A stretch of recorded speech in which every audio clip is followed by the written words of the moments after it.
오늘은 581페이지요.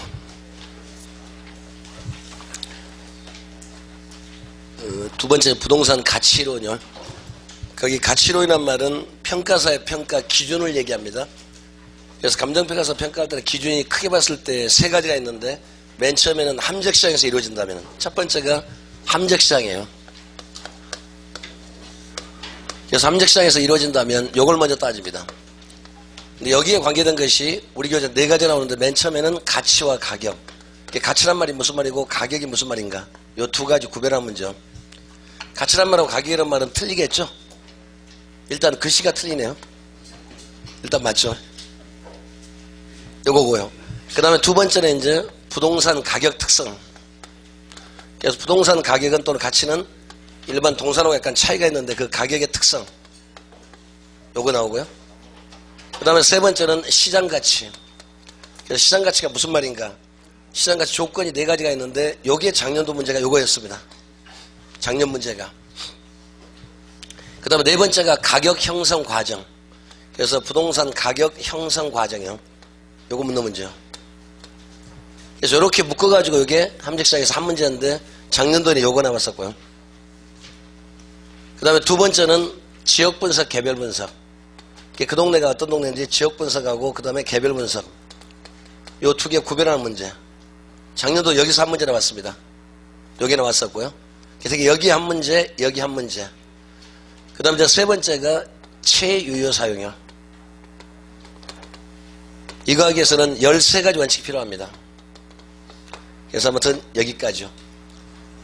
그러니까 가치론에서는 평가사가 평가하는 평가 기준인데, 대개보다는 두 문제 아니면 많으면 세 문제까지. 그래서 작년도에는 두 문제 나왔었습니다. 한번 보실게요. 맨 먼저 보시면 부동산 가치론은, 부동산에서 가치란 게 뭐냐, 부동산 가치란 말은 그 물건을 가지고 있으면 얻을 수 있는 장래 이익을 현재 가치로 환산한 것, 그걸 부동산 가치라고 그래요. 예를 들어서 여기 사거리에 들어서 일방록태가 지금 땅에 이렇게 하나 있습니다. 이 땅값이 예를 들어서 100억이라고 가져갈게요. 이 100억이 어떻게 나왔을까요? 뭔가 원리가 있겠죠? 예를 들어서 이 땅값 100억이란 말은 물리적 실제값이 아니라 이 땅을 가지고 있으면 장래 얻을 수 있는 이익을 현재 가치로 환산한 것, 그 얘기예요. 그리고 이 땅을 가지고 있으면 예를 들어서 1년에 이렇게 계속해서 이제 지대를 받는데, 이런 식으로. 이게 얼마인지는 모르겠지만은, 예를 들어서 매년 1억씩 받는다고 가져가다 이렇게요. 그러면은 이거를 전부 다 현재 가치로 다 이렇게 환산해서 전부 다 현재 끌고 왔어요. 요렇게 계산하면 100억에 근접한다는 뜻이죠. 요렇게 하는 것이 우리 시간 가치에서 6가지 방법이 있었죠. 20일의 미래가치, 연금의 미래가치, 감채기여수, 20일의 현재가치, 연금의 현재가치, 저당상수. 그 중에 어떤 거죠? 그 중에서 어떤 거요? 어떤 거요? 어떤 거요? 네, 연금의 현재가치. 그래서 연금의 현재, 그러니까 매년 일정 금액씩 나오는 거 맞잖아요, 기억. 그리고 연금 얘기 나오면 매년 횟수 나오고 일정액 나오는 거 맞죠? 끝에 가서 계산하면 연금의 내가계수. 그 다음에 지금 끌고 오면은 연금의 현가계수. 그러니까 연금의 현가계수는 연금 얘기 나오면 전부 다 항상 총액이라고 그랬죠. 총액 계산. 그래서 연금의 내가계수는 적금 누계 계산하는 거. 그 다음에 영목이론 총상환액 계산할 때. 기억하시는 거죠? 그 다음에 이쪽 얘기는 연금의 현재가치 같으면은 부동산 가치. 그래서 평가하고 아주 밀접한 게 바로 연금의 현가계수. 그 다음에 수익 방식하고 밀접하다는 얘기. 그 다음에 세 번째로 우리 소득이익 계산할 때 이렇게 하는 거. 그 다음에 융자 잔고. 잔액 얘기 나오면 언제든지 연금의 현가계수 언제든지 이렇게요. 그런데 그러니까 이때 100억이란 말은 요 물리적 실체값이 아니라 요걸 가지고 있으면 장래 얻을 수 있는 얘기 이렇게 많이 쓸 건데, 요거를 전부 다 현재가치로 바꿔서 바꾸는 권리와 이익의 가격. 그게 맨 첫 번째 얘기입니다. 부동산 가치는 부동산을 가지고 있으면 소유한 수에 다 장래 이익과 권리와 이익을 전부 다 유무형 이익을 전부 다 합쳐가지고 현재 가치로 바꾸는 것, 이거를 그저 부동산 가치라고 그래요. 그런데 그 다음날 소문이 납니다. 여기가 도로가 뻥 뚫리고 여기가 지하철 지나간다는 소문 납니다. 그러면 요 가격 오를까요, 떨어질까요? 이렇게 쉬운 게 괴로움 맞잖아요. 아니, 오른 건 맞잖아요. 왜 오를까요? 여기 올라가는 거죠. 즉, 요 녀석이 1억이 아니라 이제 2억 아마 3억 이렇게 나오는 모양이죠. 그럼 같이 올라갈 거 아니에요. 맞죠? 이 물리적 실제값이었으면은 땅 모양 그대로 있으니까 변화가 없어야 되잖아요. 맞죠? 부동산 값은 물리적 실체값이 아니라 그걸 가지고 있었을 때 나중에 얻을 수 있는 이걸 전부 다 합쳐가지고 현재 가치로 환산하는 것, 그 정의 지금 얘기하는 거예요. 그런데 그 소문이 페이크 뉴스래요. 가짜래요. 그러니까 지하철 지나가는 것이 아니라 여기다 쓰레기 매립지 건설하는 소문이 잘못 났대요. 그럼 그 다음날 가격이 어떻게 되겠습니까? 뚝 떨어지겠죠. 그러면 여기 어쩌니까 여기 이제 예를 들어서 뭐 5천만 원, 3천만 원 이런 식으로 떨어질 거 아닙니까? 그러면 가치 떨어진 거 맞죠? 지금 무슨 말씀을 드리냐면 부동산 가치의 의미 지금 얘기합니다. 부동산 가치라는 것은 물리적 실체값이 아니라 그걸 가지고 있었을 때 나중에 얻을 수 있는 이익을 전부 다 현재에서 바꿔서 그런 현재 가치로 환산하는 것, 그걸 부동산 가치라고 한다는 얘기. 여기까지 오신 거죠? 두 번째, 그러면 이제 요거를 해놓고 그래서 그 다음에 이제 가치와 가격을 한번 따져봅시다. 그래서 맨 먼저 첫 번째는 거기 가치란 말하고 가격이란 말도 과거에 여러 번 나왔었고 최근에도 25회 때인가 21회 때 한번 나온 적이 있었어요. 그래서 가치와 가격. 맨 첫 번째 의미가 우리 가치란 말하고 가격이란 말은 완벽하게 차이가 있는데 차이는 가치란 말은 특정인이 특정 물건을 소유하고 이용할 때 느끼는 주관적 만족도를 가치라고 그래요. 그런데 이런 가치는 그 사람이 가지고 있을 때 느끼는 주관적 만족도인데 눈에 보이지도 않고 냄새도 없고 형체도 없고 아무것도 없어요. 보이지 않습니다. 그거를 구체적으로 현실화시키고 그 다음에 숫자로 표시한 것이 바로 가격이에요. 그래서 가치를 뭐라고 하냐면 근본적이라 말씀입니다. 근본적 또는 아니면 원초적 또는 본질적. 그러니까 가치란 말은 그 특정 물건을 소비하고 이용해서 느끼는 주관적 만족도인데 그 물건이 가진 근본적이고 원초적이고 본질적인 건데 그게 굉장히 추상적이에요. 보이지도 않아요. 예를 들어서 제 친구 중에 서양화 화가가 한 명 있습니다. 어렸을 때부터 그림을 참 잘 그렸거든요. 그래서 미대 나와가지고 그림을 그렸어요. 그래서 제 시골 친구들이 10명입니다. 남자들만 10명이거든요. 그러면서 전부 다 초대를 했으면 자기 개인 전시회를 한대요. 그러면 추상화가 그래 놨더라고요. 그래서 그 친구 하는 말이 야 어떻게 보이냐. 그러니까 제가 이렇게 말했습니다. 나도 하겠다. 제가 그렇게 표현했어요. 나도 그리겠다. 가서 보니까 뭐 저는 이제 그림을 모르니까요. 좀 속된 말로 애들 장난한 것 같아요. 막 사진을 그려놓고 뭐라고 하더라고요. 제가 보니까 이건 그림도 아닌 것 같아요. 근데 지네들끼리 모여서 뭐라고 하냐면은 임화백 구도가 참 신선하다. 발사에 새롭다. 이렇게 말하더라고요. 그 말은 무슨 말입니까? 저는 이걸 모르니까. 근데 그 사람들은 가치를 안다는 얘기죠. 그래서 저는 이거 보니까 그 친구 하는 말이 야 어떻게 보이냐 그러니까 야 이거 나도 할 것 같은데? 제가 그랬다 친구니까. 그런 식으로.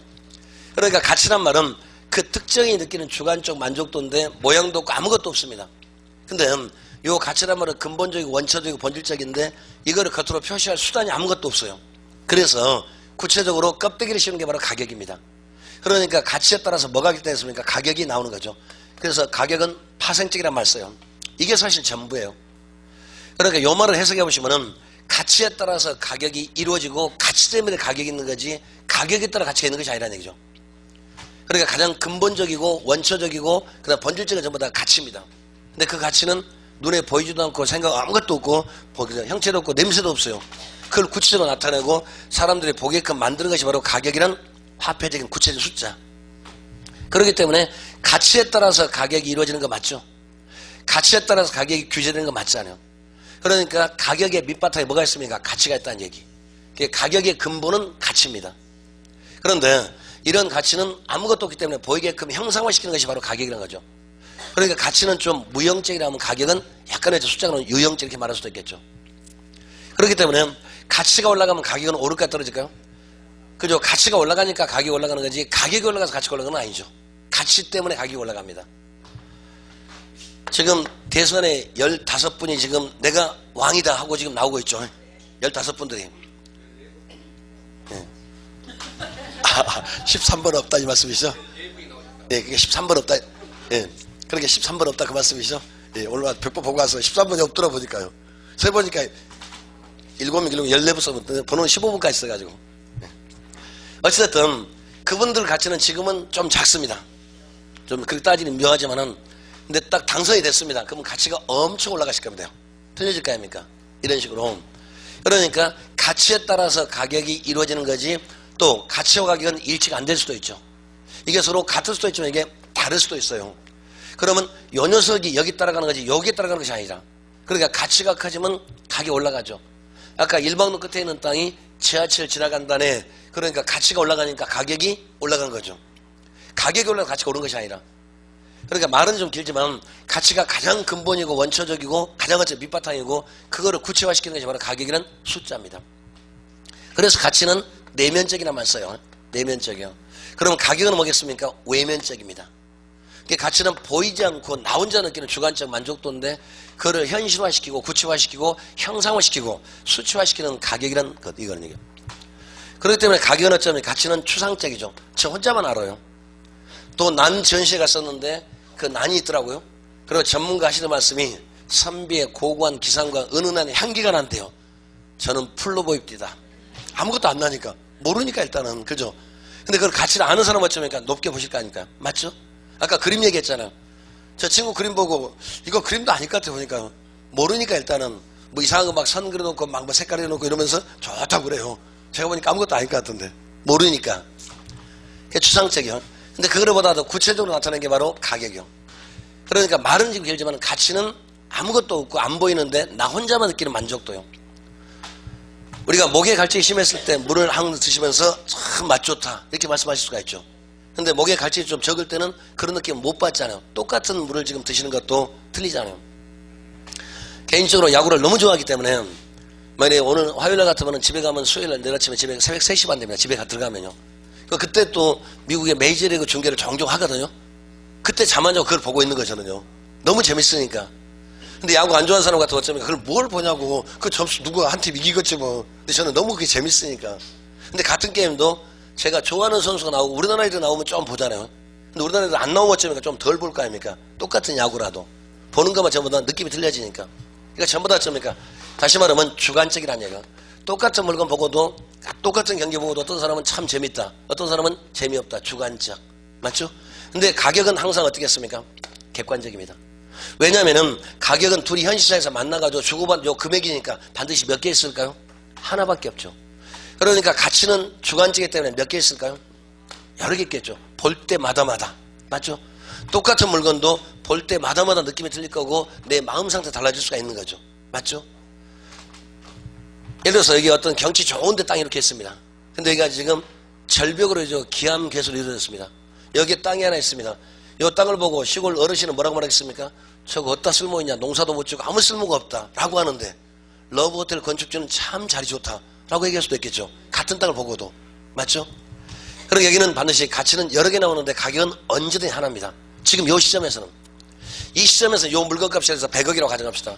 그럼 지금 이 시점에 둘이 딱 만나는 점 몇 점 있을까요? 하나밖에 없죠. 언제든지. 내일은 모르겠습니다. 다음 달은 모르는데 지금 이 시점에서는 가격은 딱 하나밖에 없는 거죠. 왜? 둘이 같이 만나야 되니까. 맞죠? 그 다음에 가치는 언제든지 미래를 현재로 바꾸는 항상 현재 중심이에요. 근데 가격은 자 지금 10억입니다 하고 딱 돌아오는 순간 벌써 역사수로 이미 흘러가는 거죠. 시간은 계속 흘러가니까 가격은 언제든 무슨 측면이요? 과거 측면 이렇게요. 요게 사실 전부입니다. 그러니까 가치는 근본적이고 원초적이고 그 다음에 내면적이고 추상적이면서 혼자만 느끼는 주관적 만족도인데 그거를 구체화시키고 형상화시켜서는 가격이라는 숫자라는 얘기. 그러니까 가격은 파생적입니다. 그 다음에 외면적입니다. 구체적입니다. 형상화시킨 거니까. 그리고 가격은 언제든지 하나밖에 없다는 얘기. 이게 전부예요. 그 다음에 두 번째, 일반적으로 가치와 가격은 다를 수가 있죠. 그래서 제 과목에서 언제든지 단기는 전부 다 불일치입니다. 대부분 다. 그래서 가치와 가격은 단기적으로는 일치가 안 될 수가 있어요. 그렇지만 장기가 되면 일치가 됩니다. 일치됐었을 때 뭐가 뭐를 따라가겠습니까? 요 녀석이 이걸 따라가는지 여기를 따라가는 것이 아니라. 그러니까 1번 같으면 가치가 크면은 가격은 올라갑니다. 2번 같은 가치가 더 적은 거죠. 이럴 경우는 가격은 떨어집니다. 자, 이게 무슨 말이냐면 이렇게 돼요. 둘이 같이 만나가지고 현실 시장값이 그 물건값이 10억이라고 가정하자고. 예를 들어서요. 자, 10억입니다. 그런데 1번처럼 봤었을 때 이렇게요. 요래 봤었을 때는 지금 현실 물건은 지금 10억이 거래가 있는데 제가 보는 가치는 10억보다 높게 본다는 얘기죠. 그러면 저는 현실상 지금 10억에 사고 팔고 있는데 나는 지금 15억의 가치로 보고 있다는 얘기는 15억을 내려가더라도 내일 용의가 있다는 그런 뜻입니다. 이게 가격보다 가치를 더 높게 본다는 얘기는 훨씬 더 점이니까 높게 본다는 얘기는 이 가격을 싸게 봐요, 비싸게 봐요? 싸게 본다는 얘기예요. 즉 주관적 만족도보다도 객관적 표시가 더 낮으니까 내 주관적보다 크니까 이게 싸게 보이는 거 맞겠죠. 그럼 모든 사람은 그렇다면 수요가 어디로 가겠습니까? 오른쪽으로 가겠죠. 싸게 본다는 얘기는. 그럼 수요가 오른쪽으로 이동한다는 얘기는 초과 수요가 일어나겠죠. 그럼 값이 올라갈까 떨어질까? 올라가겠죠. 그래서 이제 거의 한 15억에 접근하겠죠. 그러니까 가치가 크면 가격은 올라갑니다. 그런데 반대로 2번 같으면요. 이번엔 정반대요. 요렇게요. 둘이 같이 만났어요. 현재 시장값이 지금 10억이 거래되고 있는데 제가 보니까 저 물건은 껍데기는 화려한데 알맹이가 없는 것 같아요. 즉 5억의 가치밖에 못 느끼고 있어요. 그럼 저는 주관적 만족도를 5억으로 느끼고 있는데 시장의 객관적 가치는 지금 10억이래요. 그럼 제가 느끼는 훨씬 더 높으니까 그 물건이 싸게 보입니까? 비싸게 보입니까? 그죠? 비싸게 보이죠. 그럼 비싸기 때문에 이번에 수요가 많아질까 적어질까? 그럼 왼쪽으로 가겠죠? 그럼 초가 공급됐죠. 그럼 가격은 오를까 떨어질까요? 떨어져서 5억이 이렇게. 그러니까 결국 이 말은 가치에 따라서 가격이 수렴하는 거지 가격에 따라 가치가 수렴하는 것이 아니라 뭐가 뭐를 따라갑니까? 가격이 가치를 따라가는 거 맞죠? 가치가 항상 중심이 되는 거죠. 그러니까 가치가 크면 가격은 당연히 올라갑니다. 가치가 적으면 가격은 당연히 떨어질 거고 가치에 따라서 가격이 규제된다 이 말이죠. 그러니까 아무튼 가치가 있으니 가격이 만들어지고 가치가 올라가면 가격이 올라가고 가치가 떨어지면 가격은 떨어진다는 얘기예요. 모든 키가 전부 어디가 있습니까? 가치가 있죠. 가치는 부모입니다. 가격은 얘들입니다. 좀 표현이 약간 그렇지만은 그죠? 똑같은 얘기요. 그래서 여기까지요. 자, 읽어볼게요. 그래서 거기 구분을 보시면 의에서 그래서 value란 말하고 price란 말 지금 차이점. 그래서 가치란 말은 장래에 되는 편익을 현재까지 환원하는 것. 그러니까 장래에 보이지 않는 무형적 추상적 그런 이익을 현재 숫자로 표시해버리고 가격이 돼요. 그러니까 가치는 언제든지 미래를 현재 끌고 온 것. 가치는 항상 현재 중심. 그에 비해서 가격이란 말은 특정 물건에 대해서 교환의 대가로 서로 매도인과 매수인 서로 만나가지고 사고 팔고 지불된 금액 그걸 가격이라고 그래요. 그러니까 가격을 해석하면은 지금 시점에서 주고받는 금액이니까 개수가 몇 개 있을까요? 하나밖에 없겠죠. 언제든지요. 그리고 딱 여기 얼마다 딱 돌아섰습니다. 벌써 이미 역사로 흘러갔습니다. 과거 얘기. 맞죠? 그렇게 구별하시면 될 것 같아요. 그 다음에 이제 오차 발생. 그래서 가치와 가격은 가치에다가 가격 플러스 오차인데 물론 틀린 말은 아닌데 거기도 정확한 표현은 우리 오차란 말은 플러스 마이너스 그런 의미가 없습니다. 오차란 말 일정한 기준이 이렇게 있었을 때 작을 수도 있고 클 수도 있고 여기에 벌어지는 괴리기는 오차 맞죠. 오차 의미 자체는 플러스 내용이 내포되는 거 맞죠. 그러니까 플러스 오차 마이너스 그런 말 자체가 마이너스란 말 자체가 의미가 있을 수가 없는 거죠. 오차란 말 자체는 어떤 기준이 여기인데 부족할 수도 있고 넘을 수도 있죠. 이 안에 내포가 되기 때문에 거기 마이너스 오차란 말은 의미가 없죠. 우리 시험과 관계는 없지만은 우리 상식으로 봤을 때 그 오차란 뜻 자체가 한자 뜻이 그 안쪽에 점에 클 수도 있고 작을 수도 있기 때문에 마이너스 오차란 말은 의미가 없는 얘기라는 거죠. 말 뜻이. 우리나라 뜻이만요. 어찌됐든. 그 다음에 세 번째는 과거 현재. 그래서 가격은 언제든지 과거 값이고 가치는 항상 현재 중심. 자, 된 거죠? 넘어가겠습니다. 그 다음에 가치는 여러 개. 가치는 볼 때마다 사람마다 주관적이기 때문에 여러 개 나올 수도 있죠. 어느 쪽에서 보는 것에 따라서 달려지는 거죠. 과세가치, 보험가치, 투자가치 또는 시장가치, 객관적, 주관적 가치 볼 때마다 모든 게 전부 다 달라지는 거죠. 가치는 여러 개. 가격은 언제든지 하나. 가치는 주관적이기 때문에 또 여러 개 나올 수밖에 없는 거죠. 사람 마음에 따라서 내가 기분이 좋을 때 나쁠 때 전부 달라질 수가 있으니까요. 그래서 보시면 가격은 실제로 지출된 금액이며 주어지시면 언제든지 하나밖에 없습니다. 둘이 같이 만나야 되니까. 그러니까 그 특정 시점에 그 특정 물건의 가격은 항상 하나입니다. 물론 그 시간이 변하면 이제 달라질 수 있겠죠. 그 시점에는 항상 하나밖에 없겠죠. 논리가. 그러나 가치는 현재 값이기 때문에 그때그때쯤이니까 관점에 따라서 무수히 많다. 이거는 가치의 다원적 개념 또는 다원설 이렇게 말합니다. 가치는 여러 개. 자, 그 밑에 읽어보시고. 그래서 관계 보시면은 가격의 기초에는 가치가 있고 가격은 가치에 따라서 결정된다. 이거를 가치 가격을 잘 바꾸죠. 바꿔놓으면 그게 참 내용이 어렵게 됩니다. 가치에 따라서 가격이 이루어지고 가치가 있으니까 가격이 있는 거지 가격에 따라 가치가 이루어지는 건 아니죠. 가격에 따라 가치가 있는 건 아니죠. 우리가 물건을 살 때 만일에 1번처럼 물건을 삽니다. 그럼 우리는 뭐라고 할까요? 참 잘 샀다라고 그래요. 가격보다도 좋은 거 샀으니까. 근데 2번처럼 사면 뭐라고 할까요? 바가지 썼다고 그래요. 쓸모없는데 엄청 비싸게 샀다는 얘기죠. 쓸모는 별로 없는데 알맹이는 텅 비었는데 비싸게 샀으니까 그렇게 말합니다. 그 다음에 두 번째 재화의 가치와 가격은 비례한다. 그래 재화의 가치와 가격은 비례한데 가격이 가치를 따라가는 거지 가치가 따라가는 건 아니죠. 그러니까 결국 단기에는 제가 먹은 언제든 단기는 다 불일치될 수가 있죠. 근데 장기가 되면 일치가 됩니다. 그러니까 단기에는 가치화하기 괴리가 될 수가 있고 벌어질 수가 있죠. 근데 장기가 되면 가격은 가치에 수렴합니다. 가치가 가격에 수렴하는 것이 아니라 가격이 가치에 수렴한다. 맞죠? 그리고 또 단기에는 가격이 서로 불일치되기 때문에 초과 이윤, 초과 손실이 언제든 있을 수가 있죠. 그러니까 초과 이윤, 초과 손실은 단기에만 있습니다. 장기 되면 없어집니다.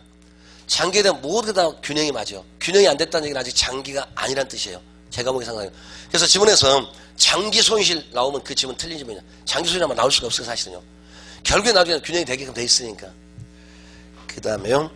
그 밑에 같이 다원서를 한번 쭉 읽어보시면 보험가 쭉 나와 있는데 그 중에서도 하나만 기억하자면 맨 밑에 교환가치하고 사용가치입니다.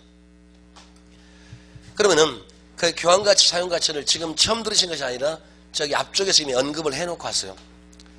감정평가사는 교환가치 찾을까요? 사용가치 찾을까요? 평가사는 뭘 찾습니까? 교환가치 찾습니까? 사용가치 찾습니까? 뭘 찾죠? 나 보지 마라 곤란하니까 그게 교환가치 찾습니다. 평가사는 교환가치, 상담사가 사용가치 찾아요. 교환가치는 비용이에요, 수익이에요? 교환가치는 비용 쪽입니까? 수익 쪽 얘기입니까? 비용입니다. 비용. 우리 저기 앞쪽에 요구수익을 기대수를 거기다 끼워놨으며 요구수익을 기대수를 말하면서 요구수익은 투자자가 그 다음에 비용성 되죠? 그다음 요구수익은 주관적 수익률. 요구수익이란 말은 특정 투자자가 특정 자본에 특정 자산을 투입할 때 그 다음에 주관적 가치, 주관적 수익률. 요구수익은 투자자, 그 다음에 비용성. 기대수익은 투자 대상, 수익성. 여기까지 오신 거죠? 그 다음에 요구수익은 주관적 수익률. 사람마다 틀리기 때문에. 나 앞으로 대답 안 해, 이제. 그 얘기예요. 그 다음에 그 밑에 세 번째는 무슨 얘기냐면 요구수익은 시간비용, 위험비용. 그 다음에 시간비용은 무위험수익률, 위험비용은 위험할증률. 됐죠? 그 다음 둘을 더해놓은 것을 위험조정률이라고 그랬죠. 그러면서 요구수익은 최소한의 수익률, 기본적 수익률, 필수적 수익률, 그 다음 이렇게 해놓고 그 다음 요구수익은 시간과 시장가치. 시장가치는 객관적 가치. 그 밑에 뭘 썼냐면은 자본의 기회비용, 자본비용. 그 밑에 뭘 썼냐면 제가 교환가치 썼어요. 보시면은 연결고리가 다 의미적으로 써놓은 거예요, 사실. 그냥 쓴 것이 아니라. 그렇기 때문에 평가사는 시장가치를 찾아요, 투자가치를 찾아요. 시장가치 찾습니다. 평가사는 주관적 가치 찾는 것이 아니라 객관적 가치를 찾아요. 그러니까 평가사는 시장가치, 객관적 가치, 교환가치를 찾아요. 오른쪽 기대수익 쪽에서는 기대수익이라는 말은 투자 대상, 투자로부터 그 다음에 수익성. 두 번째 기대수익은 평균 수익률이고 객관적 수익률. 그 다음에 기대수익은 투자가치, 주관적 가치라고 말했죠. 그 바로 밑에 뭘 썼냐면은 내부적 수익률, 내부 수익률. 그리고 맨 밑에 제가 사용가치를 얘기했었어요. 그러니까 결국 지금 거기 교환가치란 말은 비용적 측면이 있는 거고 사용가치는 수익적 측면이 있습니다. 그렇기 때문에 지금 무슨 말을 하냐면 교환가치와 사용가치가 일치가 될까요, 안 될까요? 일치 안 될 수도 있습니다. 그러니까 사용가치와 교환가치 일치가 잘 안 돼요. 교환가치란 말은 시장에서 이루어지는 합리적 가격이고 사용가치는 내가 느끼는 기대가치입니다. 그렇기 때문에 그게 그 유명한 가치론 논쟁이 있어요. 우리 잘 아시는 물하고 다이아몬드 논쟁 바로 이쪽 얘기입니다. 물은 사용가치가 커요, 작아요? 엄청 크죠. 우리 물 없으면 죽어요. 근데 다이아몬드는요, 없어도 살아요. 대체 자랑할 때 한번 할 수가 있지만은. 그죠? 그 돌멩이니까. 그러니까 물은 사용가치는 엄청 크죠. 대신 교환가치는 커요, 작아요? 좀 작잖아요. 그런데 다이아몬드는 교환가치는 엄청 높죠. 근데 사용가치는 물에 비하자면 더 적은 거죠. 그래서 자본주의에서는 교환가치는 뭐에 따라서 수요 공급에 따라서 이루어질 수가 있으니까. 그러니까 상대적으로 물은 상대적으로 희소성이 떨어지는 거죠. 흔하니까. 근데 다이아몬드는 돌멩이죠. 근데 그런 빛나는 돌멩이가 많으니까 적으니까 비싸는 거죠. 그래서 사용가치, 교환가치는 반드시 일치하는 건 아닙니다. 사용가치가 더 클 수도 있고 교환가치가 클 수도 있죠. 그럼 그 다음 문제를 만들려고 교환가치가 크면 보유하는 게 나을까요? 가지고 있지 않는 게 나을까요? 교환가치는 비용이 더 크다는 얘기죠. 교환가치가 사용가치가 더 클 경우는 보유하지 않습니다. 사용가치는 수익적 얘기고 교환가치는 아까 비용 얘기라고 그랬잖아요. 그럼 비용보다 수익보다 비용이 더 크면 보유하실래요? 안 하는 게 낫겠죠. 근데 교환가치와 사용가치가 크면 어쩌면 그때는 기대치 수익이 더 크니까 그때는 보유하시는 게 낫겠죠. 그 말을 이렇게 말을 길게 온 겁니다. 그래서 지금 여기 교환가치 사용가치는 비용적 얘기고 그 다음에 시장가치와 같습니다. 그 다음에 투자가치는 수익적 얘기고 그리고 투자가치는 사용가치와 같습니다. 그러니까 투자가치가 더 커야 투자하는 거 맞죠. 시장가치는 비용이니까 시장가치보다도 사용가치가 더 크면은 그때는 그죠. 투자가치가 시장가치보다 크다면 그때는 투자하는 게 맞겠죠. 이득이 생기니까. 말 됐어요? 다른 거 다 버리고 교환가치와 사용가치로 일치하지 않습니다. 일치할 수도 있지만 대부분 일치하지 않습니다. 그래서 교환가치가 크면은 즉 비용이 크면 보유하지 않는 것이 원칙일 거고 사용가치가 크면 보유하는 것이 더 원칙이겠죠. 왜? 수익적이 더 크니까. 다른 거 다 버립시다.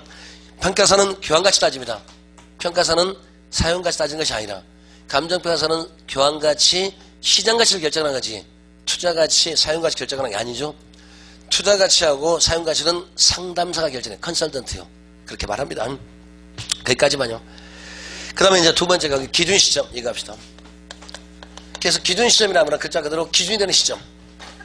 예를 들어서 평가에서 말할 때 제가 이렇게 제 직업이 감정평가사입니다. 오늘이 지금 4월 25일인가요? 맞아요? 벌써 4월 다 갔네요. 5, 6, 7, 8, 9, 10 썩을 놈 세지 말어. 6개월 맞죠? 3, 6, 18 한 180일 정도 남았는가? 그 넘었어요? 충분합니다. 아직도 하루에 0.5%씩만 90점 나옵니다. 180일. 그래서 오늘 제가 나오는데 어떤 사람이 예를 들어서 어디에 땅 하나 평가해 주세요 평가 의뢰일. 오늘은 그럼 어쩌면 평가를 부탁받는다고 하니까 이걸 뭐라고 할까요? 의뢰일이요. 제 직업이 평가사인데 어디에 땅이 있다 그래서 이걸 평가해서 의뢰받는 의뢰일 오늘이. 그 다음에 자 오늘 지금 평가를 의뢰받았습니다. 그럼 며칠 동안은 서류 한 번쯤 보지 않을까요? 물론 그 물건에 예를 들어서 규모가 크다든지 그거에 따라서 약간 틀리겠지만 바로 어쩌니까 바로 의뢰받고 바로 출발하지 않을 겁니다. 최소한 며칠 동안 한 하루 정도는 최소한 하다못해 등기부등본 한 번은 찾아보고 지적도 한 번은 찾아볼 겁니다. 그 동네가 어떤 동네인지 어떻게 생겼는지 이거를 사전 준비 기간이라고 그래요. 그리고 이제 이번에 예를 들어서 5월 1일 날 4월 25일 날 지금 평가를 의뢰받았습니다. 그래서 5월 1일 날 그 장소 왔습니다. 예를 들어 광주라고 가져가자고요. 그래서 4월 25일 날 광주에 어디에 땅이 뭐 얼마가 있는데 평가 좀 해달라. 오늘이 지금 의뢰받은 날이에요. 그러면은 바로 출발할 수도 있지만 대부분 한 며칠 동안 어쩌니까 좀 검사를 해야 되니까 그 동네가 어떤 동네고 어디에 있고 공법상 규제가 뭐가 있는지 이런 정도는 보고 오지 않을까? 그래야 알 수가 있으니까. 사전조사를 거쳐서 5월 1일 날 광주 왔습니다. 광주 와가지고 그 땅을 이제 둘러봅니다. 그러면서 예를 들어서 5월 15일까지 이 땅을 이제 평가대상 부동을 둘러보고 이러니까 가격이 오르겠다 떨어지겠다. 다시 말하면은 그 평가대상 부동의 가치 형성에 영향을 주는 모든 요인을 전부 다 현지에 가서 직접 보고 조사하고 끝낸 날. 그거를 현지 조사 완료일이라고 그래요. 그걸 일단은 현지 조사 완료예요. 직접 가서 보고 예를 들어서 접근성 좋은지 나쁜지 그 지역 인구는 얼마나 많은지 적은지 공포성 기준이 있는지 없는지 모든 지역적 좋은 개별적 모든 쪽을 전부 다 현재 직접 가서 보고 그 다음에 느끼고 내가 직접 확인하고 이거를 현지 조사 완료 이렇게 말해요. 현조사 완료요. 현재 직접 가서 조사하고 완료한 날. 정확히 말하면 뭘 조사하면은 그 평가 대상 부동산 가격 형성에 영향을 미치는 모든 요인을 그러니까 일반적인 있을 거고 지역률 있을 거고 그 다음에 개별적인 있을 거고 또 행정적인 있을 거고 경제 사회적 모든 점 현장 직접 가서 보고 느끼고 조사하고 분석하고 완료한 날짜 이 날짜를 우리 뭐라고 하면 기준 시점이라고 그래요. 요 날을 근거로 이제 왔습니다. 그러고 이제 15일에 다시 제 사무실 가서 30일까지 5월 30일까지 열심히 이제 덧셈 뺄셈 곱셈 나누고 이거 하겠죠. 그러고 나서 이제 여기가 바로 뭐겠습니까? 평가일이에요. 또는 보고서 작성일 여기가 이제 평가일이요. 그리고 여기는 어때요? 여기가 지금 기준 시점이요. 그러면은 우리 일반적으로 기준 시점 먼저 첫 번째 필요성 왜 필요하냐면은 변동일 때문에 그래요. 변동이 원칙이요. 만일에 부동산 값이 안 변한다면 할 필요가 없는 거죠. 부동산 가격은 시간에 따라서 그 지역 상황에 따라서 바뀝니까 안 바뀝니까? 바뀌니까. 그러니까 말을 좀 더 정확히 말하면 기준 시점은 시골에서는 좀 덜 필요할 수가 있고 도시가 더 필요할 수가 있겠죠. 이 말 이해하시는 거죠? 저희 집 시골 땅값은 10년 전도 3만원 지금도 3만원입니다. 그 동네는 시간 흘렀지만은 안 받겠다는 얘기. 그러니까 10년 전에 이거 하나만 똑같으니까 근데 어떤 지역이 개발된다고 소문이 납니다. 그럼 그 지역이 개발된다고 소문이 파다나면 개발된 소문이 나오기 전하고 나온 다음하고 불과 얼마 안 되더라도 가격이 엄청 차이가 날 수도 있죠. 극단적으로 갈게요. 노무현 대통령이 몇 년도에 당선됐죠? 노무현 대통령이? 2012년? 그러면 2012년 12월 19일 날 선거했었죠? 2012년 아마 2007년이에요? 네, 2007년. 그러니까 2007년 12월 19일 날 아마 대통령 선거했었죠? 이때 예를 들어서 17시에 5시 59분까지 지금 6시 딱 되면 그때 뭐 나왔습니까? 그 출구조사 그거 나왔잖아요. 나오기 전 얘기입니다. 5시 59분까지는 그때 당시에 후보가 여러 분 계셨지만은 대부분 어쩌니까 어떤 분이 당선자 대부분 이렇게 소문이 파다했었으니까 그때 노무현 후보는 당선이 안 된다고 대부분 생각을 했었으니까. 근데 이때 당시에 노무현 대통령 그때 후보 공약이 세종 신도시 한다든지 뭐 만든다 이런 공약이 있었잖아요. 그리고 그때까지는 5시 59분까지는 무슨 얘기 했겠습니까?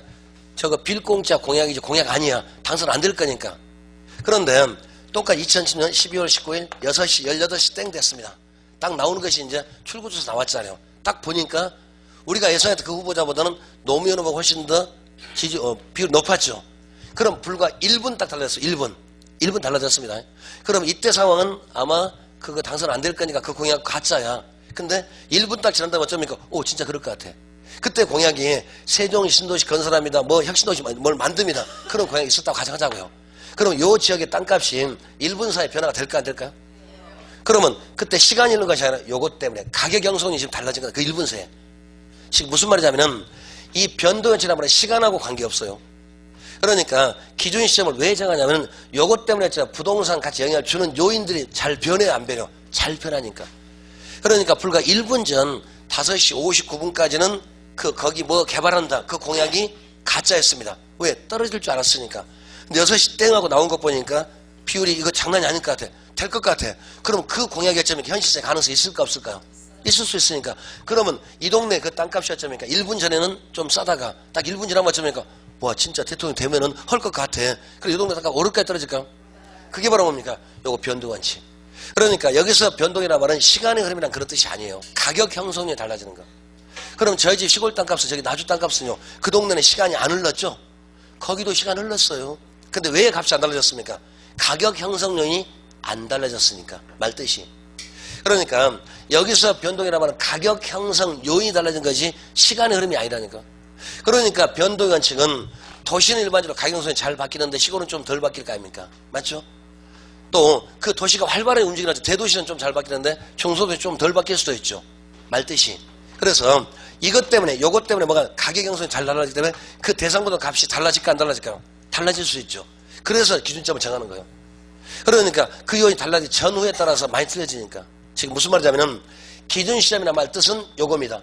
현지 조사 완료일. 정확히 말하면 그 부동산의 가격에 영향을 주는 모든 요인을 현재 직접 가서 조사하고 분석하고 끝낸 날짜, 그 날짜 기준으로 그 부동산은 얼마 이렇게 나오니까 그를 기준 시점이라고 그렇게 말해요. 근데 이 기준 시점은 왜 필요하냐면 이것 때문에 필요하죠. 변동의 원칙 때문에. 자, 읽어볼게요. 보시면은 기준 시점은 평가의 기준은 시점이다. 따라서 감정가는 반드시 써야 됩니다. 왜? 부동산 값은 늘 달라지니까 써야 됩니다. 그 다음에 그러면 그 밑에 보니까 두 번째 변동과 관계가 있다. 일단 나왔죠. 우리 변동과 예측은 서로 둘 다 비슷비슷한데 변동이 원인이고요. 예측은 결과입니다. 언제 바로 뒤에 나오겠지만은 그러니까 후보지 이행지도 변동 원칙이 있을까 없을까요? 그 말을 제가 아직 안 했어요. 기억을 잘 해보시면은 후보지 이행지에 제가 5개가 있는데 4개만 딱 말씀드리고 5개는 다음번에 제가 말씀드릴게요. 좀 빼놨어요. 기억을 잘 해보시면 저거 돌리면 나와요. 그 5번 됐으면 요거 아직 말 안 했으니까. 예를 들어서 후보지 같은 요 지역이 있는데 요 지역이 이제 무슨 신도시 개발됩니다. 그런 신도시가 개발된다면 그게 바로 가격 형성이 바뀐 거예요. 그 동네가 한적한 시골이었는데 신도시 된다면 그게 가격 형성률이 바뀐 거예요. 그러면 그런 소문 나면 요 가격이 오릅니까 떨어집니까? 그게 결과가 바로 예측입니다.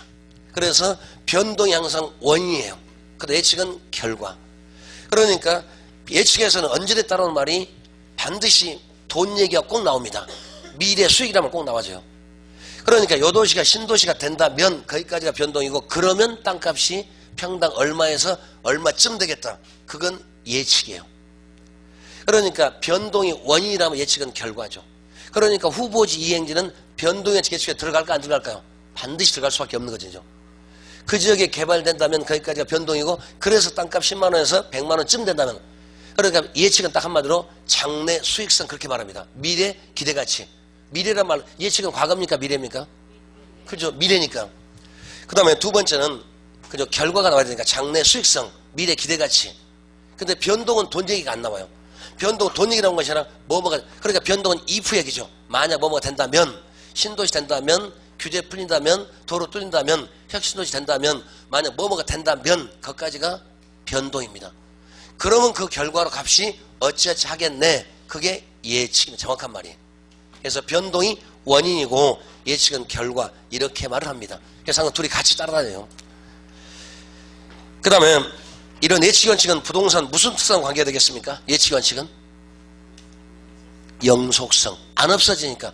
그 동네가 개발되다 결과는 그 땅이 그 다음날 없어진대요. 수몰지구래요. 그러면 안 될 거 아니에요. 항상 있으니까. 예측이란 말은 미래니까. 그래서 영속성 관계되죠. 여기도 말씀드린 것 같죠. 그래서 일단 거기는 기준 시점은 평가의 기준되는 점. 그 다음 두 번째는 변동 원칙.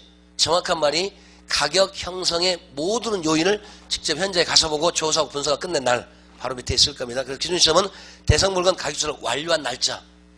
가격조사, 그 부동산의 가치 형성에 영향을 주는 모든 요인을 현장에서 직접 조사하고 분석하고 현지 조사 완료일 이거를 뭐라고요? 그죠? 기준 시점. 근데 이게 몇 년 전에는 가격 시점 그렇게 말했어요. 약간 바뀐 겁니다. 또 같은 얘기예요. 기준 시점. 그 다음에 일반적으로 요 기준 시점이 그죠? 평가일, 평가 시점마다 분명히 그 앞에 있을 거고 의뢰일보다는 뒤에 있는 게 정상이죠. 원리적으로 봤었을 때. 근데 경우에 따라서는 요 녀석이 이제 바뀔 수도 있죠. 요 녀석이 여기 앞으로 점입니까? 요렇게 혹시 가는 경우 없을까요? 있을 수도 있고 또는 뒤로 가는 경우 혹시 없을까요? 정할 수 있으니까. 이럴 때 앞으로 가면 뭐라고요? 소급이죠. 뒤로 가면 뭐죠? 조건부 아니면 기한부가 되겠죠. 말뜻이. 그래서 5월 15일 현재가 아니라 되게 신도시 개발되면 국가가 보상을 해줘야 되겠죠. 그때는 보통 몇 월 몇 시점으로 며칠점으로 보상을 해주는 거죠. 그러면 요 날짜 좀 더 앞쪽에 있는 게 보통이 되거든요. 그래서 그때는 소급 말뜻이. 그래서 원칙은 여기지만 그러니까 기준 시점보다 평가 시점은 보통 뒤에 있는 게 정상이죠. 이게 앞에 있어야 하고 이거 뒤에 있어야 되죠. 요거 보고 평가해야 되니까. 단 1초라도 뒤에 있을 거니까. 보고 쓰는 시간이 있으니까. 그 근본으로 말하면. 맞죠? 그러니까 보고서 작성일, 평가일, 평가 시점은 일반적으로 기준 시점 뒤에 있고 의뢰인은 반드시 이거보다 앞에 있는 정상이죠. 근데 순서 바뀔 수 있다는 얘기. 그러니까 거기서는 기준 시점이 무슨 말이죠? 무슨 원칙 때문에 나오죠? 의미가 뭐죠? 세 가지만. 기준이 되는 점, 변동 원칙, 가격조사 완료일 딱 세 개만 해갑시다. 자, 넘어갑니다. 그래서 그 세 번째 보시면 다만 기준에서 미리 정했을 때는 그 날짜로 가능한 경우에 기준을 할 수가 있다. 그러니까 정해진 날짜가 있으면 앞뒤로 갈 수가 있다. 변경 가능하다는 얘기죠. 맞죠? 그 다음에 기준 시점 변경을 주로 누가 할까요? 평가서 하는 것이 아니라 의뢰인이 전부 다 합니다. 대부분 국가가 많이 하죠. 의뢰인이 요렇게 해주세요. 그러니까 기준 시점 변경은 평가사 하는 것이 아니라 의뢰인. 그러니까 의뢰인이 며칠로 해주세요. 아니면 국가 같은 거죠. 국가가 며칠로 해라. 이렇게 말이 나오니까. 대부분 평가사가 아니라 의뢰인이 합니다. 자, 넘어갑니다. 그 다음에 뒤에 보시면 이제 평가 특징. 그래서 아마 거기 감정평가 특징은 부동산 가격 특징은 그렇게 어려운 말은 아닌 것 같네요. 그래서 맨 처음에 해보신 것처럼 부동산 가치의 특성이요. 또는 부동산 가치 또는 가격의 특성. 제 과목에서 뭐뭐의 특성 나오면 항상 뭐랑 관계된다고 그랬죠? 일반 동산 그거라고. 그러니까 부동산 가치성은 일반 동산에 비해서 차이점. 맞죠? 그래서 맨 첫 번째는 해보니까 가격과 임료. 맨 첫 번째는 가격도 있고 그 다음에 임료도 있고 이걸 또 다르게 말하면 교환가치와 사용가치. 사고 파는 값도 있고 빌려주는 값도 있고. 맞죠? 그러니까 가격은 뭡니까? 사고 파는 거고 임료는 빌려주는 거 맞잖아요. 맞죠? 그리고 이거는 무슨 특성 때문에? 토지 무슨? 예, 영속성. 그래서 영속성 때문에 사용가치, 교환가치, 그 다음에 임대차 기억나시죠? 이쪽 얘기했습니다. 그래서 교환으로 될까 가격하고 용이 될까 임료, 용익, 사용 수익이 될까 용익. 그러니까 사고 파는 거 있고 빌려주는 거 있고 뭐가 나잖아요. 우리 식으로 말하면 매매값 따로, 전세값 따로. 요 얘기원. 그 다음에 또 두 번째 권리와 이익 경제가정, 권익의 가치. 두 번째는 하나의 부동산에 둘 이상의 그러죠. 그러니까 하나의 부동산이요. 부동산은 분명히 하나입니다. 하나의 부동산에 둘 이상의 권익. 하나의 부동산에 둘 이상의, 두 개 이상의 권리와 이익. 그러니까 둘 이상이요. 둘 이상의 권익, 권리와 이익. 그러니까 권익의 가치, 권익의 가치가 형성되는데 어떻게 각각 따로따로. 권익 가치는 각각 형성됩니다. 각각 따로따로요. 근데 대부분 여기도 하나의 부동산에 둘 이상의 하나의 부동산에 둘 이상의 권리와 이익 값이 각각이 아니라 일체로 형성다 잘 바꿉니다. 대부분 따로따로 이러는 거지 하나로 만드는 건 아니죠. 그러니까 똑같은 부동산도 보험가치 따로, 과세가치 따로, 전세값 따로, 매매값 따로 전부 다 따로따로 형성되지 전부 다 합쳐가지고 얼마 이렇지 않잖아요. 맞죠? 그러니까 이쪽에서만 문제 나온다면 지문이 사실 너무 쉬워요. 사실은요. 내용 뻔하니까. 대신에 지문을 길게 쓸까 짧게 쓸까요? 그죠? 나쁜 놈들 아무튼. 그죠? 내용이 쉬우면 어쩌니까 속이는 방법이 딱 하나밖에 없죠. 지문을 길게 써야죠. 그리고 답도 맨 뒤에다가 된다 안 된다 있다 없다 이런 장난. 그래야 시간이 소요되잖아요. 그래 얼른 안 나오면 또 두 번 읽어보실 생각이 드시죠. 두 번 읽을 때는 좀 마음이 조급해지죠. 서두르죠. 그럼 다 빠져나가. 그것 때문에 밑에 문제 또 못 봐. 꼬임에 넘어간 겁니다. 맞죠? 그러니까 문제 푸실 때 잘 안 되는 문제 있으면 그거를 끈기를 갖고 의지항공이 되면 안 됩니다. 과감해 버리세요. 그래야 맞죠? 1번 문제 딱 푸셨는데 좀 말이 애매합니다. 의지항공은 필요 없습니다. 반드시 바꿔야 돼요. 바로 넘기시고 뒤쪽부터 풀 수도 있죠. 1번 문제가 딱 눈에 확 들어오면 어쩝니까? 엔돌핀이 돌기 시작을 해. 2번도 잘 보여. 3번 잘 보이죠. 근데 1번이 딱 막힙니다. 이것 봐라. 열받기 시작해. 대부분 그렇잖아요. 그게 출제자하고 시험 보시거나 지금 기싸움에서 벌써 지신 거예요. 그러면요. 그때는 과감히 바꿔야 됩니다. 근데 이렇게 앞만 말씀드려도 그래 네 말은 맞는데 나는 내 방식대로 할 거야. 고지고 하시는 분 굉장히 많습니다. 그래서 맨 마지막 문제는 어쩌니까 너무 쉬웠는데 시간이 없어서 5번 쫙 찍고 나왔으면 집에 가서 봤더니 이거 나 아는데 버스 지나갔는데 이해하신 거죠? 그러니까 우리는 정확도를 따지면 일단 다 푸는 게 먼저니까. 그러니까 계산 문제도 물론 계산 문제가 어려운 문제도 있지만 쉬운 문제 사실 많이 있는데 일단 먼저 풀어놓으시고 다시 돌아오는 방법이. 물론 계산에 특별한 재주가 있으시면 먼저 푸세요. 사실 그 답은 정확히 나오니까. 그래서 일반적으로 순서를 이렇게 하잖아요. 민법을 먼저 푸는 게 좋은지 개로 먼저 푸는 게 좋은 건지는 사람마다 틀립니다. 정답 없습니다. 그래서 모의고사 보시면서 뭐가 더 잘 되는가 자기 느낌이 틀리니까 그렇게 하시는 거예요. 그래서 이렇게 번갈아서 푸실 수도 있고 필 받아가지고 민법 40번까지 다 풀어서 39개 맞으면 뭐합니까? 개로는 20개밖에 못 풀어서 20개 쫙 찍고 나면 무슨 소용이 있습니까? 맞잖아요. 그죠? 32개 이상 넘어가면 아무짝에 쓸 놈은 점수. 33개부터는 전혀 의미가 없어요. 그죠? 80점 넘어가면 의미 없다니까요. 보태줄 수 없잖아요. 맞죠? 그래서 개론 만점은 80점이에요. 민법도 만점은 80점입니다. 100점 아니에요. 이발 이해하시는 거죠? 봅시다. 그 다음에 권리의 이익. 그래서 거기는 하나의 부동산에 둘 이상의 권리의 값이 2번 봅시다. 한 개의 부동산에 두 개 이상의 권리의 이익이 존재할 수 있어. 이런 경우는 각각인데 대부분 어째요? 일체로 이렇게 잘 씁니다. 슬쩍 바꿔가지고. 그러면 하나의 부동산 그 말은 금방 보이니까 슬쩍 넘어가면 그건 딱 걸려있어요. 각각인데 따로따로 근데 일체로 이렇게 종종 써요. 그 다음에 세 번째는 장기적 배려. 그럼 이건 또 뭐하고 하게 됩니까? 이거는 무슨 특성이요? 그렇죠. 영속성. 그죠? 영속성 때문에요. 그 다음에 세 번째는요. 거기 장기적 배려. 뭐하고 관계되겠습니까? 장기적 배려 또는 장기 연년 수익성. 장기적 배려 또는 장기 연년 수익성. 그러니까 장기 연년요. 해년마다 계속 나온다는 얘기. 장기 연년 수익성. 이렇게요. 이건 또 뭐하고 관계되겠습니까? 역시 영속성. 그러니까 한 번만 나오는 것이 아니라 계속 쭉 나온다는 얘기. 맞죠? 그 다음에 그 밑에 보시면은 그저 개별가치, 개별성 때문에 너무 뻔한 얘기죠. 그 다음 네 번째는 또 오른쪽 5번은 빼고 이번은 지역성, 국지성. 부동산 값이 전부 다 지역성이고 국지성 값이죠. 무슨 성질일까요? 뻔하죠. 부동성이요. 지역이 어쩌고 국지가 어쩌고 장소가 어쩌고 위치가 어쩌고 자리 얘기 나오면 전부 다 부동성 맞죠. 그러니까 이거는 암기는 아니니까 그냥 우리 좀만 생각하면 되니까. 그러니까 앞쪽에서 부동산 특성을 정확히 이해해 두시면 뒤에는 굉장히 떨어진 게 많습니다. 그래서 앞쪽에 특성을 정말 많이 얘기했던 거예요. 그래서 부동산 특성에서 문제가 나올까 안 나올까요? 100% 나옵니다. 안 나오면 손에 장을 지질게요. 이름 바꿀게요.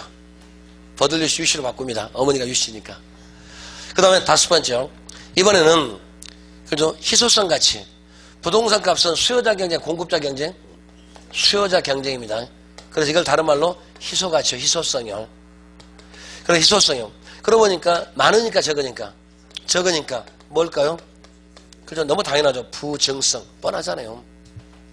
그러니까 시험에서 부동산 가격 특성 나오면 그렇게 어려운 말은 안 돼요. 내용은 뻔했는데 활자를 잘 바꾸니까. 그래서 제일 많이 바꿨던 게 사실 요거죠. 각각인데 일체로 요렇게. 나머지가 바꾸기가 좀 그래요.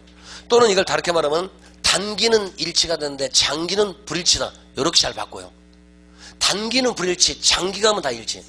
일치가 안 되고 균형이 안 되면 장기 아니라니까요. 경제학에서는요. 항상 일치가 돼야 되니까. 단기는 다 불일치할 수 있습니다. 거기까지요. 그 다음 오른쪽에 하방 경직성. 그건 무슨 말일까요? 그 말은 사실 앞에가 빠진 말이 상방 신축적 하방 경직성이요. 그러니까 무슨 말입니까? 올라갈 때는 빠르게 상방 신축적. 그러니까 위쪽으로 어쩌니까 신축적. 올라갈 때는 어쩌니까 굉장히 빠르게. 그 다음에 하방 경직성. 떨어질 때는요. 경직성이니까 잘 안 떨어진다 그런 얘기죠. 올라갈 때는 굉장히 빠른 속도로, 떨어질 때는 하방 경직이니까 굳어 있으니까 변화가 없다는 얘기죠. 그러니까 올라갈 때는 빨리 올라가, 떨어질 때쯤이니까 찔끔이야. 이런 식으로 이렇게 올라가잖아. 그러니까 부동산이 올라갈 때는 한 달 새쯤이니까 몇십 프로 올라갈 수가 있죠. 떨어질 때는 어떻게 합니까? 이번 주에 서울의 아파트 값이 0.2% 떨어져서 안정세 들었대요. 일주일새 0.2% 떨어지면 1년 내내 떨어져 48주니까 4%밖에 안 돼요. 근데 한 달에 20, 30% 올라간다니까. 맞죠?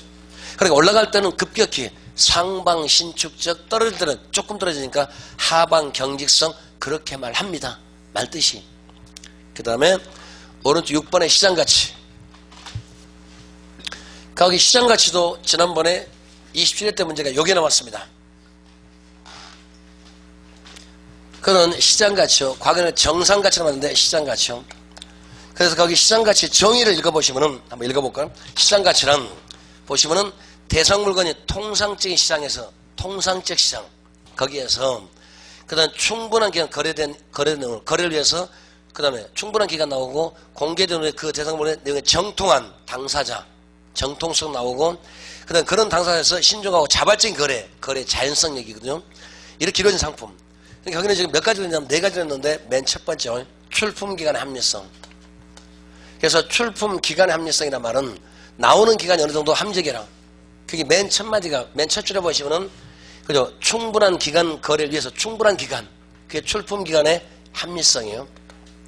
그래, 여기서 출품기간 합리성이란 말은 나오는 기간 함정이라는 얘기는 기간이 길어라 짧아라 그게 아니거든요. 이 말은 정확한 의미는 매수자가, 수요자가 보고 느낄 수 있는 시간적 여유를 주어라. 그걸 우리 가장 비근한 애가 급매물은 여기 어긋납니다. 급매물. 너무 빠르다 보니까 사람들이 못 봐. 그래서 출품기간 합리성이란 말은 기간이 길다 짧다 전혀 관계없습니다. 그래서 이쪽에다 주로 잘 끼워넣는 것이 기간의 장단 관계없습니다. 기간의 장단하고요 전혀 관계없습니다. 그래서 대부분 기간이 장기적일수록 합리적이고 기간이 단기적일수록 불합리하다 이렇게 말을 잘 써요. 전혀 관계없습니다. 물론 어느 정도 시간은 필요하겠죠. 근데 해서 꼭 6개월, 1년 그런 기간 없습니다. 그 물건의 종류에 따라서, 내용에 따라서, 시기에 따라서, 지역에 따라서, 용도에 따라 다 틀려집니다. 똑같은 땅 100억짜리가 나왔습니다. 그러면은 나주에서 100억하고 서울에서 100억은 같은 100억이지만 시간이 틀립니다. 같은 서울 내에서도 주거지인지 상업지, 공업지인지 또 틀려집니다. 같은 상업지도 접근성 좋냐 나쁘냐 또 틀려집니다. 공법 속에 있냐냐 틀려지고 IMF 전후 틀립니다.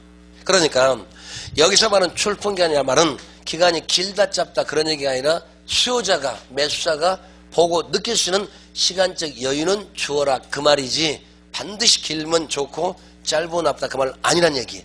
그래서 흔히 끼워넣는 말이 출품기간 합리성은 기간에 장기적일수록 합리적이고 단기는 불합리하다 이렇게 잘 씁니다. 기간에 장단하고 전혀 관계없습니다. 우리 식으로 하자면 이게 급매물이 여기에 속해요. 두 번째, 이번은 거래 자연성. 우리 거래하는데 거래 자연성이라는 말은 거래가 자연스럽게. 그래서 이거는 무슨 말이냐면 우리 거래할 때는 당연히 사는 사람 청약이나 의사표시하고 그 다음에 파는 사람 승낙이 2개였죠. 이렇게 합쳐져서 서로 대등한 관계에서 하나의 일이 만들어지는 거죠. 서로 동등한 관계. 다시 말해서 사는 사람도 얼마 줄게, 파는 사람도 나 얼마 받겠다 하고 자기 의사를 정확하게 표시할 수 있어야 되는데 이게 안 되고 그저 상하관계, 주동관계, 일방적 관계 되면 이거 안 된다는 얘기. 예를 들어서 친인척 간에 거래합니다. 잘 안 될 수 있습니다. 기업의 내부자 거래, 그죠? 본사와 지점이 서로 물건을 사고 팝니다. 제대로 될까요? 하청을 납품하는 중소기업 업체하고 하청만 대기업에서 물건을 사고 팝니다. 잘 되겠습니까? 하청만 업체가 좀 고집 부르면 사장님 바꿀 생각 있어요. 딱 한마디만 그죠? 납작 엎드려야 돼. 아쉬우니까. 맞죠? 또는 시청과 구청에 물건을 사고 팝니다. 안 될 수도 있죠. 누가 와가지고 조직폭력 와서 뭐 들이대면서 도장 찍어. 해야 돼, 하지 말아야 돼요? 하고 취소하면 되죠. 맞잖아요. 그러니까 이게 지금 무슨 얘기냐면 거래 자연성이라 말은 매매 분위기가 올바라라. 즉 내 의사를 정확히 표현할 수 있는 그런 분위기가 되라. 자, 우리 교재 다시 가자면은 시장 가치에서 거기 첫 번째에서 충분한 기간 거래, 그게 바로 출풍일 합리성이에요. 말뜻이. 그 다음 두 번째로 보시면은 볼까요? 자발적인 거래 나와. 자발적 거래. 내 의사대로 내가 알아서 하고 내가 원하는 대로 말할 수 있고. 근데 조직 폭력배에서 뭐 들이대면서 도장 찍어 그러면 어쩌니까 할 수 있습니까? 없습니까? 하기가 좀 어렵잖아요. 그죠? 뭐는 더 가깝고 뭐는 더 머니까 뭐가 뭔지 모르겠지만은 말죠? 그렇잖아요. 그래서 국유조에서 환납했던 이게 판례에서 잘 나오죠? 이따 하고요. 아직 잘 모르니까. 그래서 아무튼 거래 자연성이라는 말은 거래가 자연스럽게, 다시 말해서 당사자들끼리 자기 의사를 정확히 표현할 수가 있고 내 의사를 할 수 있는 그런 매매 분위기. 누나하고 동생이 물건을 사고 팝니다. 그러면 좀 잘 안 되지 않을까요? 또는 지인 간의 거래 잘 안 될 수도 있죠. 또는 내부자 거래 잘 안 될 수도 있죠. 그러니까 종류를 지금 외우는 것이 아니라 이 의미를 지금 기억하시는 거. 그 다음에 세 번째는 당사자 정통성 또는 시장의 정통성이요. 당사자 정통성.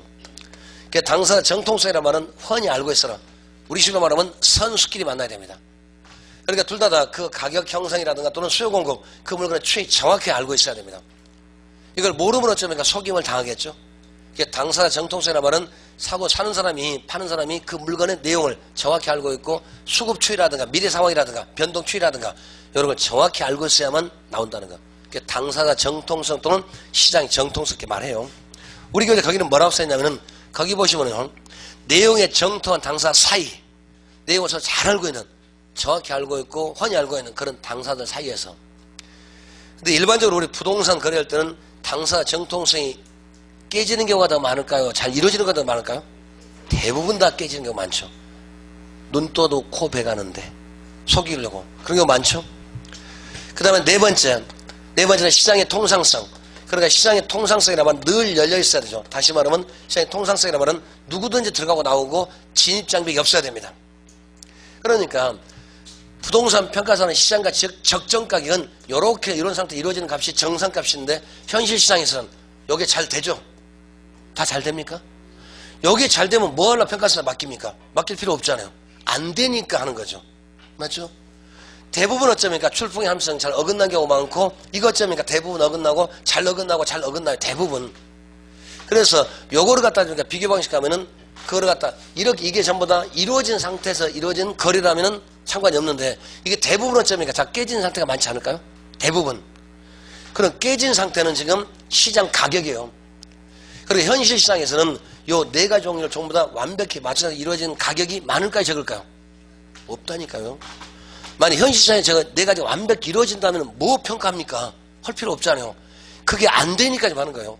그래서 여기에 왜곡됐었을 때 그걸 올바로 고치는 것을 우리 비교법 가면은 사정보정이 어쩌고 시점수 어쩌고 이제 그 말이 보정이라는 말이 나와져요. 그 다음 얘기가. 현실 시장에서 모든 게 완벽히 이루어졌더라면 할 필요 없는 거 아닙니까? 세상에 모든 사람 전부 다 착하고 남한테 해코지 하나도 않고 자기 할 일만 잘합니다. 법 안 생겨요. 법을 왜 만들어놨습니까? 그렇게 안 하니까 어쩝니까? 하지 말라고 한 거 아닌가요? 전부 다 좌회전하고 전부 다 교통신호 잘 지킵니다. 신호등 필요 없어요. 근데 안 지키잖아요. 그러니까 강제로 지키는 거잖아요. 아닐까요? 이런 식으로. 그러니까 현실 시장에서는 요 네 가지가 완벽히 이루어진 사례는 사실 거의 없습니다. 그러니까 시장 가격은 요 네 가지 거의 안 이루어져요. 그래서 평가사가 요 안 이루어진 현실 시장 값을 이렇게 된다면 이렇게 되면 전부 다 고쳐서 하는 것이 바로 시장 가치죠. 그게 바로 평가 가격이고. 일단요. 그런데 작년도 문제는 여기 나와서 시장의 통상성인데 뭐라고 하냐면 제한된 시장에서 한정된 시장에서 작년 문제가 그러니까 경매시장 같으면 통상성이 깨진 거죠. 제한되고 한정됐다는 얘기는 누구든지 들어가고 나고 그런 안 되니까 통상성이 깨졌잖아요. 자, 우리 다시 갑니다. 그 시장 가치는 맨 먼저 대상본이 통상적 시장에서 그 통상적 시장이 바로 시장의 통상성이요. 누구든지 들어가고 나올 수 있고 제한이 없고 어쩌니까 돈 되면 들어가고 돈 없으면 빠져나오고 누구든지 들락날락 할 수 있는 진입장벽이 없어야 되는데 그렇지 않은 일반적인 제한된 시장, 한정된 시장, 특정한 시장 이런 거 나오면 틀리겠죠. 작년 문제 이거였습니다. 그 다음에 그래서 통상적 시장이라고 하는 시장의 통상성 얘기고 두 번째 충분한 기간 거래 그게 바로 출품계의 합리성 그 말이고 그 다음에 그 밑에 보자면 대상물건의 내용의 정통한 당사자 정확한 정통 알고 있는 정통성 그 다음에 그 뭐 신중하고 자발적인 거래 그게 바로 거래 자연성이라는 뜻이요. 그리고 우리가 일반적으로 모든 물건 요 네 가지 조건에서 완벽히 이루어진 거래는 거의 없죠. 그렇기 때문에 현실값은 시장 가격이지 시장 가치가 아니죠. 그러니까 현실가가 시장 가치가 아니기 때문에 함정 시장 값이 아니기 때문에 올바른 값이 아니기 때문에 평가사가 올바르게 고치는 것을 사정보조 이렇게 말해요. 가격을 고치는 작업을 보정작업 그렇게 말합니다. 자 넘어갑니다. 그래서 그 뒤에 보시면 통상적인 시장 그래서 보시면 누구나 전부 다 시장을 참여할 수가 있고 시장 통제가 없으며 수용은 자유롭게 이루어지는 거. 그러니까 뒤에 시장의 통상성을 통상시장을 한마디로 말하면 진입장벽이 없어야 됩니다. 누구든지 들어가고 나오고 돈 되면 들어갈 거 누구든지 마음대로 할 수 있고 늘 열려 있어야 하는 상태. 그 다음에 두 번째 충분한 기간 거기요. 매도인감 수준이 부동을 발견할 때 일단 시간을 줘라. 근데 그 시간이 장기란 말은 의미가 없습니다. 그 다음에 정통한 당사자 그 다음에 성립돼서 가장 높은 가격. 그런데 이게 또 나온다면은 아마 제 생각에 1번하고 4번은 의미가 좀 적어져요. 요 두 개가 어렵습니다. 진짜는요. 그래서 대부분 거래 자연성은 주로 뭐가 나오냐면 개인적 사정. 이것도 주로 개인적 사정이 많습니다. 거래 당사자들끼리만 문제입니다. 친인척이라 그러면 그들 둘이만 문제. 주로 개인적 개별적 사정이 많다면 여기 정통성은 아니요 전체적입니다. 그래서 부동산 시장의 불안정성, 시장이 어쩌고저쩌고, 정보가 어쩌고저쩌고 이건 전부 다 전체적인 거. 그러니까 시장 자체가 어쩌고 정보가 어쩌고 나오면 정통성이 깨진 거예요. 그 다음에 개인적 개별적 사정이 나오면 그때는 거래 자연성 이렇게. 강매함을 했잖아요. 그 당사자 둘이만 문제지 옆 사람 문제가 안 되잖아요. 근데 부동산 시장 불안전하고 정보가 왜곡된 건 전체가 다 문제가 될 수가 있으니까. 그래서 그렇게 구별하시면 될 것 같아요. 그래서 첫 시간은 여기까지 하고 그 다음에 좀 쉬신 다음에 가치 형성 요인 얘기하도록 합니다. 좀 쉬어가겠습니다.